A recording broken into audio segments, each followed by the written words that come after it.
Hi guys, welcome to big topic. இன்றைக்கி நம்ம தளபதி விஜய் அவர்கள் சிஎம்மாக பதவி ஏற்றுக்கிட்ட 2வது நாள். இன்றைக்கி என்ன நடந்துகிட்ருக்கு அப்படின்னா, தமிழ்நாடு சட்டமன்றத்தில் நம்ம தளபதி விஜய் அவர்கள், அதுக்கப்புறமா நம்ம தவேக சார்பாக ஜெயித்த 108 எம்எல்ஏக்கள் எல்லாருமே பார்த்தோன்னா பதவி பிரமாணம் பண்ணிகிட்டு இருக்காங்க. பார்த்துருப்பீங்க. அவங்க மட்டும் கிடையாது, இதர கட்சிகள் அதிமுக, திமுக, இன்னும் பிற கட்சிகள் இருக்குல்ல, அந்த கட்சிகள் ஜெயிச்ச எல்லாருமே பார்த்தோன்னா கிட்டத்தட்ட 234 எம்எல்ஏக்களும் இன்றைக்கி பார்த்தோன்னா பதவி ஏற்றுக்க போகிறாங்க. பார்த்துருப்பீங்க. அதில் நம்ம தளபதி விஜய் அவர்கள் ஸ்பெஷல் முதலமைச்சர் அப்படின்ற ஒரு சீட்டில் அவர் உட்காந்துக்கிட்டு இருக்காரு. முதல் முறையாக தளபதி விஜய் அவர்களை சட்டப்பேரவையில் நம்ம பார்க்குறோம். சட்டமன்றத்தில் விஜய் அவர்கள் இருக்கார். அவர் சார்பில் எல்லாமே நடந்துகிட்ருக்கு. அந்த சபாநாயகர் கருப்பையா இருக்கார்ல, அவர் நேற்று வந்து தற்காலிகமான சபாநாயகராக தான் அவரை போட்டிருக்காங்க. அவர் தளபதி கொடுத்த அந்த எலிவேஷன் வேறு லெவல், பயங்கரமாக புகழ்ந்து தள்ளிட்டார். தளபதி விஜய் அவர்கள் இங்கே உட்கார்ந்துட்டு இருக்கிறதுக்கு காரணம் என்ன எல்லாம் பேசிட்டார். பார்த்துருப்பீங்கன்னு நினைக்கிறாரு. பயங்கரமான ஒரு புகழ் விஜய் அவர்கள் கொடுத்துட்டாரு. பார்க்குறதுக்கு சந்தோஷமாக இருந்துச்சு. ஏன்னா கொடுக்க வேண்டிய இடத்துல அவர் இருக்கார். நேற்று தளபதி சொன்ன மாதிரி, ஒரு சாதாரண அசிஸ்டண்ட் டைரக்டருக்கு மகனாக பிறந்தேன், கஷ்டப்பட்டேன், எனக்கு வறுமைன்னு என்னென்னு தெரியும், பசின்னு என்னென்னு தெரியும், ஒரு சாதாரண குடும்பத்திலிருந்து தான் வந்தேன் அப்படின்னு அவர் பேசுனதாகட்டும், அதிலிருந்து இப்போ வரைக்கும் ஒரு ஜேர்னர் விஜய் அவர்களுக்கு இருக்குது அப்படின்னா அது மிகப்பெரிய வரலாறு தான். அதில் எந்த மாற்றம் கிடையாது. அறிமுகம் விஜய் அப்படின்னு நாளை தீர்ப்பில் ஆரம்பித்த விஜய், நாளைய தீர்ப்புன்ற ஒரு படத்தில் அறிமுகமானது காரணமாக தான் இன்றைக்கி அந்த தீர்ப்பு அப்படின்றது விஜய் அவர்களுக்கு கிடச்சிருக்கு அப்படின்னு தான் பார்க்கப்படுது. அறிமுகம் விஜய் அப்படின்னு போட்டு, இந்த மூஞ்சியெல்லாம் லாய்க்கு இல்லை, இதெல்லாம் நடிக்காது, ரொம்ப நாள் தேராது, இதெல்லாம் ஒரு மூஞ்சின்னு சொல்லி நடிக்க வைக்கிறீங்களா அப்படின்னு சொல்லி அவரையும் அவருடைய அப்பாவையும் கூட பார்த்தோன்னா கேவலமாக பேசின பத்திரிகைகள் இருக்குது, நபர்கள் இருக்காங்க. அறிமுகம் விஜய் அவர் கொஞ்சம் கொஞ்சமாக வளர்ந்து இளைய தளபதி விஜயாக மாறினார். அதுக்கப்புறமா மெர்சல் திரைப்படத்தில் தளபதி விஜயாக மாறினார். இப்போது Joseph Vijay, honourable chief minister Joseph Vijay அப்படின்ற ரேஞ்சுக்கு விஜய் அவர் வந்திருக்கார் அப்படின்னா அது ஒரு மிகப்பெரிய ஜேர்னரி தான். அதில் மாற்றம் கிடையாது. அந்த லெவலில் விஜயோட க்ரோத் இருக்குல்ல, ஒரு இன்ஸ்பயர் மாதிரி தான் எல்லாருக்கும். எல்லாருமே வந்து நம்ம அதை ஒரு எடுத்துக்காட்டாக நம்ம எடுத்துக்கலாம் நம்மளோட ஜேர்னரிக்கு. அது எந்த துறையாக வேணாருங்க, நம்ம எங்கே தான் சின்னதுலேருந்து ஆரம்பித்தாலும் ஒரு பெரிய லெவலுக்கு போகணும் அப்படின்னா இது மாதிரியெல்லாம் ஃபேஸ் பண்ணி ஆகணும், ஒரு கடை நுழை பண்ணுறது கொடுக்கணும் அப்படின்னு ஒரு விஜய் கொடுத்துருக்காரு. அதுதான் ஒரு கான்ஃபிடென்ட். இது எல்லாத்தையும் தன்னோட கான்ஃபிடென்ட், மன வலிமை இருக்குல்ல, அதெல்லாம் டெஃபினட்டாக சத்தியமாக நம்மளுக்கெல்லாம் வரவே வராது. நம்மளாம் கற்றுக்கணும் இன்னும். அந்த மன வலிமை அப்படின்றது அவருக்கு இருந்ததுனால தான் இன்றைக்கி அந்த சிஎம் சீட்டில் விஜய் இருக்கார். நான் இது பல வீடியோக்களில் சொல்லிட்டேன். அவர் ஜெயிச்சதுக்கு மிக முக்கியமான காரணம் நீங்களோ நானோ, இது எல்லாத்தையும் தாண்டி அவருடைய மன வலிமை அத்தனையும் பொறுத்துக்கிட்டு நின்னார். ஏன்னா விஜயை பற்றி ஒரு பேட் நியூஸ் வந்தாலே நம்மளுக்கு கஷ்டமாக இருக்குது, பார்க்குறக்கு ஒரு மாதிரி இருக்குது. நானே சில நேரத்தில் பார்த்தோன்னா வீடியோ போடுறதுக்கு மைண்ட் வராது, அந்த மாதிரிலாம் இருக்கும். அந்த மாதிரிலாம் இருந்துச்சு. சில விஷயங்களில் வந்து நெருக்கிறாங்களே, ஆனால் அது எல்லாத்தையும் தாண்டி நம்ம பண்ணணும் அப்படின்னு மாதிரி நம்ம வெளியே வந்தோம், இல்லைன்னு சொல்லலை. ஆனால் அந்த நபர் மேலேயே வருது அந்த விமர்சனங்கள், அத்தனை பேர். ஆனால் அது எல்லாத்தையும் உடச்சி இன்றைக்கி அங்கே நின்றுருக்காரு அப்படின்னா அதுக்கு காரணம் அவரோட மன வலிமை. அந்த மன வலிமை தான் விஜய்களுக்கு 100% வெற்றியை கொடுத்துருக்கு. நம்ம ஒரு 90% அப்படின்னாலும் அந்த மன வலிமை 100% விஜய்களுக்கு வெற்றியை கொடுத்துருக்கு. அது அவருக்கு உண்டான ஒரு தனிப்பட்ட ஒரு என்ன சொல்கிறது, அவருக்கு உண்டான ஒரு சிறப்பு அம்சம்னே சொல்லலாம் விஜய் அவர்களுக்கு. அது விஜய்கிட்ட இருக்குது. நம்மளும் அவர்கிட்ட ஒரு இன்ஸ்பயராக எடுத்துக்கணும் அப்படின்றது ஒரு ரிக்வஸ்ட். சரி, ஓகே, பாயிண்ட்டுக்கு வருவோம். சட்டமன்றத்தில் விஜய் அவர்கள் இருக்கார். அங்கே ஒவ்வொருத்தராக பதவி ஏற்றுட்டு போகிறாங்க. எதிர்க்கட்சி தலைவராக வந்து உதயநிதி ஸ்டாலின் தான் இருக்கார். ஸ்டாலின் அவர்கள் வர முடியாது இல்லையா? எதிர்க்கட்சி தலைவர் யார் அப்படின்னா இப்போ உதயநிதி ஸ்டாலின் அவர்கள். ஒரு சிறப்பான எதிர்க்கட்சியை நாங்கள் செயல்படுவோம் அப்படின்னு சொல்லிட்டு போகிற போக்கில் விஜய்க்கு வாழ்த்துக்கள் அப்படின்னு சொல்லிட்டு போயிருந்தார். விஜய்க்குன்னு தனிப்பட்ட முறையில் அவர் வாழ்த்தெல்லாம் எதுவும் சொல்லவே இல்லை. அந்த பதவியை வந்து ஸ்டாலின் அவர்கள் உதயநிதி ஸ்டாலின் கொடுத்துட்டாரு. அந்த பதவி ஏற்றுக்கிறோம் அப்படின்னு சொல்கிற விஷயத்தில் விஜய் அவர்களுக்கு வாழ்த்து தெரிவிச்சுட்டு போயிருந்தார். மனசாரெலாம் கிடையாது, பியூர் வன்மம், மொத்த வன்மம் தான். ஏன்னா விஜய் அரசியலோட ஓட்டும் நம்மளுக்கு வேணும், அவங்களோட வாக்கும் விழுந்தால் தான் நம்ம ஜெயிப்போம், அதனால் எல்லோரும் நம்மளுக்கு சமம் தான், எல்லோரும் சரியான மக்கள் தான் அப்படின்னு இத்தனை வருஷமாக அரசியல் இருக்கிற இவங்களுக்கே புரியாமல் தற்குறிங்க அப்படிங்கிறது, கூமுட்டைங்க அப்படிங்கிறது, கொள்கை இல்லாதவங்க அப்படிங்கிறது கேவலப்படுத்துகிறாங்கல்ல. அப்படி கேவலப்படுத்தும் போதே தெரியும் அவங்களுக்கு முழுக்க வன்மம் தான் அப்படின்றதுல எந்த மாற்றமும் கிடையாது. அதை இப்போவும் நிரூபிச்சிருக்காங்க. உதயநிதி ஸ்டாலின் நிரூபிச்சிருக்காரு. இங்கன்னா சட்டமன்றத்தில் நிரூபிச்சிருக்காரு. என்ன அப்படின்னா, எம்எல்ஏக்கள் பதவி ஏற்றுக்க வர்றாங்க. அது தாவேகா கட்சி சேர்ந்த எம்எல்ஏக்கள் ஆகட்டும், பிற கட்சி சேர்ந்த எம்எல்ஏக்கள் ஆகட்டும், பல பேர் வந்து விஜய் அவர்களுக்கு ஒரு முதலமைச்சர் அங்கே உட்காந்துக்கிட்டு இருக்காரு. முதலமைச்சருக்கு பார்த்தோன்னா வணக்கம் வச்சுட்டு மரியாதை கொடுத்துட்டு போயிட்டுருக்காங்க. ஆனால் திரு உதயநிதி ஸ்டாலின் வர்றாரு, விஜயை திரும்பி கூட பார்க்கல. கொஞ்சம் டிஸ்டன்ஸ் தான், ஒரு 2 அடி டிஸ்டன்ஸ் தான், ஒரு 2-3 டிஸ்டன்ஸ் தான் அங்கே உட்காந்துக்கிட்டு இருக்கார் ஒரு முதல்வர், நாட்டினுடைய முதல்வர். மக்கள் அங்கீகாரம் கொடுத்து அங்கே உட்கார வச்சுருக்காங்க. அந்த முதல்வர் அங்கே உட்காந்துக்கிட்டு இருக்காரு. உதயநிதி ஸ்டாலின் வர்றாரு. இத்தனைக்கு க்ளோஸ் ஃப்ரெண்ட்ஸு வேறு. விஜயும் அவரும் பழக்கமே இல்லை அப்படிலாம் கிடையாது, க்ளோஸ் ஃப்ரெண்ட்ஸு. போன 2021 எலெக்ஷனில் வந்து நான் பிரச்சாரத்துக்கு வரதுக்கு முன்னாடி கூட விஜய் அண்ணாட்ட பேசிட்டு தான் வந்தேன், அவரோட ஆசீர்வாதத்தோடு தான் வந்தேன் பேசுகிற நபர் தான் இவர். க்ளோஸ் ஃப்ரெண்ட்ஸ் தான். குருவின்ற திரைப்படத்தை வச்சு விஜயாவில் வச்சு எடுத்தது ரெட் ஜெயின் மூவிஸ் அப்படின்றதே வளர்ந்துச்சு. அதுவும் அவரே தான் சொல்லியிருக்காரு. அந்தளவுக்கு ஒரு க்ளோஸ் தான், இல்லைன்னு சொல்ல முடியாது.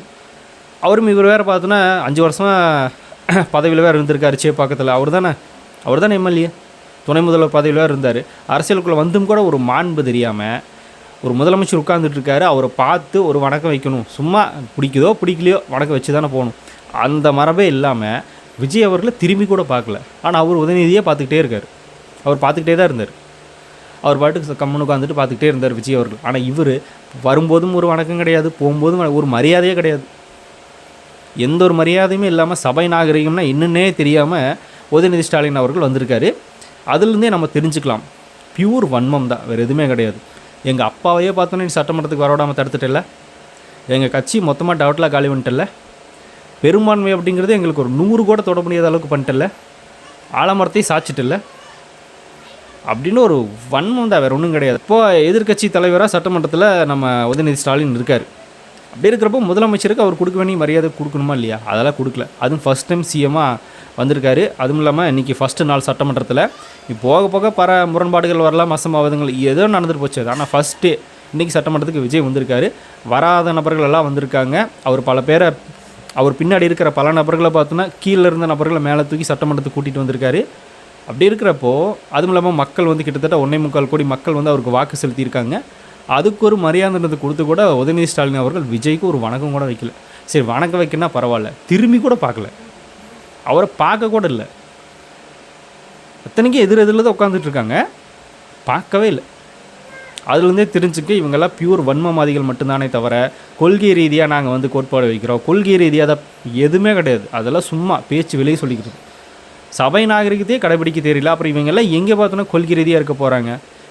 நான் எப்போவுமே மறக்காத ஒரு விஷயம், நான் வந்து விஜய் அவர்கள் பெரியார் கொள்கை தலைவராக ஏற்றுக்கிறதுக்கு முன்னாடி இருந்தே பெரியாரிஸ்ட் தான். ஈரோடு மண்ணில் நின்றுக்கிட்டு ரீசெண்டாக ராஜ் கவுண்டர் அப்படின்னு பேசினார்ல, அதெல்லாம் மன்னிக்கவே முடியாது. அவரோட சமூகத்தோட பேரை சொல்லி பேசுகிறாருல, அவர் பெரியாரிஸ்ட்டு, பெரியார் கொள்கை தலைவரை ஏற்றுக்கிட்டார் அப்படின்னு சொல்கிறாங்க. எப்படி பார்த்தோன்னா இப்படி பேசுறதுக்கு வருது? அதெல்லாம் மன்னிக்கவே முடியாது. அதுலேருந்து தெரிஞ்சுங்க, இவங்க சந்தர்ப்பவாதிகள், வன்மவாதிகள் மட்டும்தான், வேறு எதுவுமே கிடையாது. சிறப்பான எதிர்க்கட்சியை செயல்படுவோம் அப்படின்றாங்க. சிறப்பான ஆளுங்கட்சியாக செயல்பட்டுருந்தால் நீங்கள் எதிர்க்கட்சி எல்லாம் ஆளுங்கட்சியாக இருந்திருக்கலாமே. அது என்ன சிறப்பான எதிர்க்கட்சியை செயல்படுவோம்? சிறப்பான ஆளுங்கட்சியை செயல்படல அப்படின்றதால தான் மக்கள் தூக்கி உட்கார வச்சுட்டாங்க. இவர் சிறப்பான எதிர்க்கட்சியாக செயல்படுவாராமா. சரி, எனத்தை செயல்பட்டுட்டு போங்க. இது ஒன்று போயிட்டு இருந்துச்சு, சரி ஓகே. இதுவும் திமுக எம்எல்ஏக்கள் பல பேர் வந்தாங்க, அவங்களாம் கூட விஜய்க்கு மரியாதை வச்சுட்டு போனாங்க, வணக்கம் செலுத்திட்டு போனாங்க. அது ஒரு சபை நாகரிகம். அங்கே அவர் தான் பார்த்தோன்னா முதலமைச்சர், நாட்டோட முதலமைச்சர், அவ்வளோ கோடி பேர் வாக்கு செலுத்தியிருக்காங்க, அதுக்குண்டான ஒரு மரியாதை கொடுக்கணும் அப்படின்றது கூட தெரில. அடுத்ததாக இன்னொரு டாபிக் போச்சு, என்ன அப்படின்னா இந்த 500 யூனிட் மேட்ரு. அதை பற்றி நம்ம நேற்றே பேசிட்டோம். அது ஒரு சின்ன விஷயமாக தான் இருக்குதுன்னு பார்த்தா இது பயங்கரமான விஷயமாக கிளப்பி மக்கள் மத்தியில் ஒரு நெகட்டிவாக செட் பண்ணிகிட்டு இருக்காங்க ஒரு கும்பல், இந்த திமுக கும்பல். சரி, இவங்க தான் எதிர்க்கட்சியாக வந்துட்டாங்க, எதுவும் பேசணும் அப்படின்னு இப்போ இருந்தே ஸ்டார்ட் பண்ணிட்டாங்க அப்படின்னா, எதிர்க்கட்சி அதுக்கு அடுத்த கட்சி எதுக்குமே இல்லை, தமிழக அரசியலே நீங்கள் யாருன்னே தெரியாது அப்படின்னு சொல்லி எட்டி பார்க்குற ரேஞ்சுக்கு இருக்கிற ஒரு கட்சி என்னன்னா இந்த நாம் டெமி கட்சி. இந்த நாம் டெமி கட்சி இவங்களும் பார்த்தோன்னா அதை வச்சுட்டு தொங்குறாங்க. என்ன அப்படின்னா, விஜய் அவர்கள் 200 யூனிட்டுங்கிறதே பொய்யான கையெழுத்து, ஒரு மோசடி கையெழுத்து. அவர் பாருங்கள் கடைசியில் 500 யூனிட் யூஸ் பண்ணுறதுக்கு தான் வந்து 200 யூனிட்னு சொல்லிட்டாரு அப்படின்னு சொல்லி. இல்லை, நான் புரியாமல் கேட்குறேன். இப்போ வந்து நம்ம ஒரு நடுத்தர குடும்பத்தில் இருக்கோம், சரிங்களா? 500 யூனிட் நம்ம 2 மாதத்தில் யூஸ் பண்ணுவோமா அப்படின்னா டெஃபினட்டாக யூஸ் பண்ண மாட்டோம். அதையும் மீறி வந்துருச்சு அப்படின்னு வச்சுக்கோங்களேன், அவங்களுக்கும் கரண்ட் பில்லுன்றது கட்டணும். 100 யூனிட் தான் ஃப்ரீ, 100 தான் ஃப்ரீ, மீதிக்கு வந்து நம்ம கண்டிப்பாக கட்டி தான் ஆகணும். இல்லை அடித்தட்டு மக்கள் பெரிய அளவில் பார்த்தோன்னா இந்த ஏசி இதெல்லாம் யூஸ் பண்ணாத நபர்களுக்கு பெரிய அளவில் 500 யூனிட்லாம் தேவைப்படாது, நார்மலாக தான் இருக்கும். அதனால் அந்த 2 மாதத்தில் 500 யூனிட்டுக்குள்ளே நீங்கள் உபயோகப்படுத்திக்கிட்டீங்க அப்படின்னா அந்த 200 யூனிட் உங்களுக்கு ஃப்ரீ. பாக்கி 300க்கு மட்டும் நீங்கள் பணம் கட்டினா போகுது அப்படின்ட்டு தான். ஒவ்வொரு வீட்டிலலாம் 200 தாண்டாது, அப்படியே தான் இருக்கும். அவங்களுக்கெல்லாம் ஃப்ரீ தான் இனி இனிமே, சரியா? அந்த 200 யூனிட் ஃப்ரீ, 200 ஓடிடுச்சுன்னு வச்சுங்களேன். அந்த 2 மாதத்தில் அவங்க 200 தான் யூஸ் பண்ணியிருப்பாங்கப்பா அப்படின்னா அந்த 200 ஃப்ரீ, அவங்க பணம் கட்ட தேவையில்லை. சரி, இது புரியாத கும்பலுக்கு என்ன சொல்கிறது? மற்றபடி பார்த்தோன்னா தொழில் பண்ணுறவங்க அவங்கெல்லாம் பார்த்தோன்னா 500 யூனிட்டுக்கு மேலே யூஸ் பண்ணுவாங்க. தொழில் பண்ணுற நபர்கள் கட்டிட்டு போகிறாங்க, அதில் என்ன? அது கரண்ட் யூஸ் பண்ணி தான் ஆகணும், அது அவங்களுக்கு தெரியாதா? அதேமாரி வேறு யாராவது பார்த்தோன்னா கோரிக்கைகள் வச்சாங்க அப்படின்னா அதுக்கு உண்டான ஒரு செவிசாய்ச்சி விஜயில் ஏதோ ஒரு முடிவு எடுக்கிறதுக்கு வாய்ப்பு இருக்குது. பட் இப்போதைக்கு தகுதியுள்ள வீடுகளுக்கு அப்படின்னு சொல்லியிருந்தார்ல, அந்த தகுதியுள்ள வீடுகள் தான் 500 யூனிட்டுக்கு மேலே நீங்கள் யூஸ் பண்ணிங்க அப்படின்னா கண்டிப்பாக காசு கட்டணும். அதுக்குள்ளே யூஸ் பண்ணிட்டீங்க அப்படின்னா உங்களுக்கு 200 ஃப்ரீ, 300க்கு மட்டும் காசு கட்டினா போகுது அப்படின்றது தளபதி சொல்லியிருக்காரு. ஆல்ரெடி இருந்த 100ம் பார்த்தோன்னா போயிட்டு தான் இருக்குது, அதையும் அவர் கேன்சல் பண்ணல. அதுவும் தான் இருக்குது. அதோட சேர்த்து அப்படியே இதுவும் ஜாயிண்ட் ஆகிக்குது, அவ்வளோதான். இது புரியாமல் லூசுத்தனமாக பேசிகிட்டு இருந்தாங்க. இதுக்கு என்ன சொல்கிறதுன்னு தெரில. அப்படியே வந்து இதுக்கு பாராட்டுகளை தெரிவிக்க மாட்டேங்கிறாங்களா? இந்த போதைப் பொருட்கள் தடுப்பு பிரிவுக்கெல்லாம் எத்தனை காவல் நிலையங்கள் அமைக்க போகிறார் அப்படின்றத சொல்லியிருக்காருல, அதுக்கெல்லாம் பாராட்டுகளை தெரிவிக்கவே மாட்டாங்க. சிங்கப்பெண் சிறப்பு படை அப்படின்னு சொல்லியிருந்தார்ல, அதுக்கெல்லாம் பாராட்டுகள் தெரிவிக்கவே மாட்டாங்க. ஏன்னா பண்ணுறதே பாதி பேர் இவனுக்கு தானே. திமுக கும்பல் தானே பாதி பேர் வந்து வாலியல் தொல்லையே பண்ணிகிட்டு இருக்கானுங்க. முக்கியமான பொறுப்பில் இருக்கிற நபர்களே பண்ணிகிட்டு இருந்தாங்க, பார்த்தோம் இல்லையா? அப்புறம் எப்படி பாராட்டு தெரிவிப்பாங்க? எங்களை தடுக்கிறதுக்கு நீ வந்து சிறப்பு படை போடு அப்படின்னா நாங்கள் எப்படி வாழ்த்து சொல்லுவோம் அப்படின்னு தெரிவாங்க போட. அந்த லெவலில் தான் இருக்குது இவங்களோட மைண்ட் செட், அவ்வளோதான். என்ன விஜய் அவர்கள் ஸ்டாலின் அவர்களோட ஒரு படி மேலே போய் இந்த 3 விஷயத்தில் கையெழுத்து போட்டாரே. ஃபஸ்ட்டு கையெழுத்து எதுவாக வந்துருச்சு, பெண்கள் பாதுகாப்பு, அதுக்கப்புறமா போதைப் பொருட்கள் தடுப்பு. இந்த ரெண்டும் தமிழ்நாட்டுக்கு எந்தளவுக்கு மிக முக்கியமான ஒன்று அப்படிங்கிறத அவர் தொடர்ந்து பேசிகிட்டே இருந்தார். இதுதான் தமிழ்நாட்டுக்கு முக்கியமான தேவை அப்படின்னு. அதை ஃபஸ்ட்டு கையெழுத்து அவர் போட்டது அப்படிங்கிறது திமுகவுக்கு பேரதிர்ச்சி. மக்களுக்கு பயங்கர சந்தோஷம். அதை அப்படியே சரி பண்ணி நிறுத்திட்டார் அப்படின்னா அடுத்த ஆட்சி விஜய் தான். இந்த 2 சரியாக பண்ணாலே போதும், மற்றது எதுவாக விட்டுருங்க. இந்த 2 விஷயத்த தளபதி சரியாக பண்ணிட்டார் அப்படின்னாலே அடுத்த எலெக்ஷனும் அவர் தான், அதில் மாற்றம் இல்லை. திமுகவுக்கு வாக்கு செலுத்துகிற நபர்களே கூட விஜய்க்கு வாக்கு செலுத்துறதுக்கு வாய்ப்பு இருக்குது.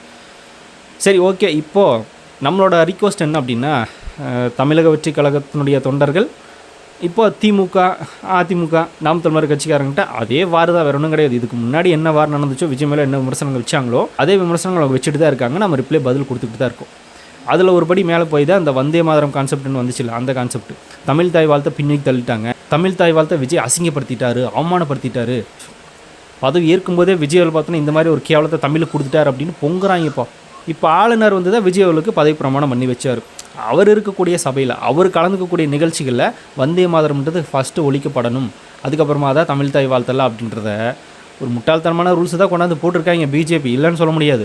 அதை வந்து கடந்த ஜனவரி மாதமே அமலுக்கு கொண்டு வந்துட்டாங்க. இப்போ கூட அந்த பதவியேற்பு விழாவில் ஒரு தொகுப்பாளர் பேசிட்டு இருந்தாங்க, ஒரு பெண் பேசினாங்க. அவங்க என்ன சொன்னாங்க அப்படின்னா, இப்பொழுது தமிழ் தாய் வாழ்த்து இசைக்கப்படும் அப்படின்னு தான் அவங்க சொன்னாங்க. தமிழ் தாய் வாழ்த்து இசைக்கப்படும் சொன்னதுக்கப்புறமா வந்தே மாதரம் சாங் வருது. ஏன்னா அது தமிழ் தாய் வாழ்த்து தானே சொன்னாங்க, என்ன வந்தே மாதரம் வருது அப்படின்னு நம்மளே தோணுச்சு. அவங்க கூட பார்த்தோன்னா அந்த ஐடியாவில் தான் இருந்திருக்காங்க. ஆனால் இவங்க உடனே இல்லை ஆளுநர் கலந்துக்கிட்டாரு, அதனால் ஃபஸ்ட்டு இது அப்படின்னு அவங்க ப்ரோக்ராம் பண்ணி வச்சுருக்காங்க. அவங்க ப்ரோக்ராம் பண்ணி வச்சது தான் ஃபஸ்ட்டு பாடுறாங்க. அதனால் அதுதான் அடிப்படையாக அங்கே இருந்திருக்கு. நம்ம அதை புரிஞ்சுக்கணும். ஆனால் இதை மாற்றணும் அப்படின்னா டெஃபினட்டாக மாற்றணும். அந்தந்த மாநிலங்களில் அந்தந்த மொழிகளுக்கு பார்த்தோன்னா முக்கியத்துவம் கொடுக்கணும். அந்த லிஸ்ட்டில் தமிழ்நாட்டில் தமிழ் தாய் வாழ்ப்பு தான் ஃபஸ்ட்டு வரணும். அதுக்குண்டான வேலைகள் நாங்கள் பண்ணுவோம். இனி இது இருக்காது. மற்ற நிகழ்ச்சிகளை பார்த்தோன்னா கண்டிப்பாக தமிழ் தாய் வாழ்த்து தான் நாங்கள் ஃபஸ்ட்டு ஒளிபரப்போம் அப்படின்னு சொல்லி ஆதவர்ஜனாக பேசியிருந்தார். இதெல்லாம் பார்த்தோன்னா தூக்கணும். இதெல்லாம் வேஸ்ட்டு. அந்த ஆளுநர் அப்படிங்கிற நபர் இருந்தாலே அந்த ஒரு நபருக்காக அங்கே இருக்கிற தமிழர்கள் எல்லாருமே பார்த்தோன்னா தமிழ் தாய் வாழ்த்தை விட்டுட்டு வந்தே மாதரத்தை கேட்கணுமா என்ன? வந்தே மாதரம்னு கேட்குறோம் இல்லையான்னு சொல்லுவோம். அதுக்கப்புறம் 2ஆவதாக போடுங்க, ஃபஸ்ட்டு தமிழ் தாய் வாழ்த்தை போடுங்க. ஏன்னா தமிழ்நாட்டில் விஜய் அவர்கள் ஒரு தமிழனா பதவி ஏற்றுக்க போகிறாரு, தமிழர்கள் வாக்கு செலுத்தியிருக்காங்க. அப்படி இருக்கிறப்போ நீங்கள் வந்து ஃபஸ்ட்டு தமிழ் தாய் வாழ்த்தை பாட விட்டுட்டு அதுக்கப்புறமா தான் இதை பாட வைக்கணும். அது தமிழக வெற்றி கழகம் எதிர்த்து கேள்வி கேட்க அதை மாற்றணும். அதுக்குண்டான முயற்சியும் எடுப்பாங்க. அதை சொல்லியிருக்காரு ஆதவர்ச்சினா டெஃபினட்டாக நடக்கணும். அந்த ஒரு ரூல்ஸ் இருக்குன்றதே புரியாமல் பேசிக்கிட்டு இருக்காங்க. இது எல்லாத்தையும் தாண்டி 2021 சிஎம் முதலமைச்சர் ஸ்டாலின் அவர்கள் பதவி ஏற்றுக்கிட்டப்போ கூட 2ஆவதாக தமிழ் தாய் வாழ்த்து பாடினாங்க. அதுக்கு முன்னாடியே ஏதோ அந்த ஜனகணமனோ இந்த மாதிரி தான் பண்ணாங்களே தவிர 2ஆவதாக தமிழ் தாய் வாழ்த்து வந்துச்சு. இவங்க எப்படி பார்த்தோன்னா இதை கேள்வி கேட்குறாங்கன்னு தெரியல. அதை விட்டுருவானுங்க, இங்கே வந்து கேள்வி கேட்பாங்க. ஆரம்பிச்சிட்டாங்கல்ல பூரா வன்மம் காண்டு. விஜய் முதலமைச்சர் ஆகிட்டாரு அப்படின்ற ஒரு பொறாமை தான், வேறு ஒன்றும் கிடையாது. ஸ்டாலின் அவர்களே வீட்டில் உட்கார வச்சிட்டிங்களடா அப்படின்னு சொல்லி எதையாவது கிளப்பணும். இந்த 5 வருஷத்துக்கு ஒவ்வொன்றா கிளப்பிட்டே இருப்பாங்க. விர்ச்சுவல் வாரியர்ஸ் இது எல்லாத்தையும் தாண்டி இன்னும் ஒரு படி மேலே வேலை செய்யணும். ஆட்சிக்கு வந்துட்டார் விஜய். ஆட்சிக்கு வர்றதுக்காக வேலை செஞ்சதை விட ஆட்சிக்கு வந்ததுக்கப்புறமா இதை விட வேலை செய்யணும். விர்ச்சுவல் வாரியர்ஸ் எல்லாம் கொஞ்சம் கவனமாக எல்லாத்தையும் எக்ஸ்போஸ் பண்ணுறது நம்மளோட வேலை. தொடர்ந்து பண்ணுவோம். இந்த மாதிரி அவதூறுகள் கிளப்பிட்டு இருக்காங்க. சரி, ஓகே. இன்றைக்கி சட்டமன்றம் போயாச்சு. விஜய் அவர்கள் பார்த்து நாங்கள் உட்காந்துருக்காரு முதலமைச்சராக. எம்எல்ஏக்கள் எல்லாம் பதவி ஏற்றுக்கிட்டாங்க. இன்னிலிருந்து தமிழ்நாடு அரசியல் சட்டசபையும் சரி, தமிழ்நாடு அரசியல் களமும் சரி சூடுபிடிக்க போது காத்திருப்போம். ஒவ்வொரு நாளும் ஒவ்வொரு விஷயம் நடக்கும், பேசுவோம். ஸோ நீங்கள் என்ன நினைக்கிறீங்க இதை பற்றி அப்படிங்கிறது கமெண்ட்டில் ஷேர் பண்ணிப்பாங்க. அப்படி பிக் டாபிக் சேனல் யாரை சப்ஸ்கிரைப் பண்ணால் மறக்காமல் சப்ஸ்கிரைப் பண்ணி வச்சுக்கோங்க. நிறைய பிக் டாபிக்ஸ் பொலிட்டிக்கல் நியூஸ் அப்படின்னு நிறைய நம்ம சேனலில் திறந்து வரும்.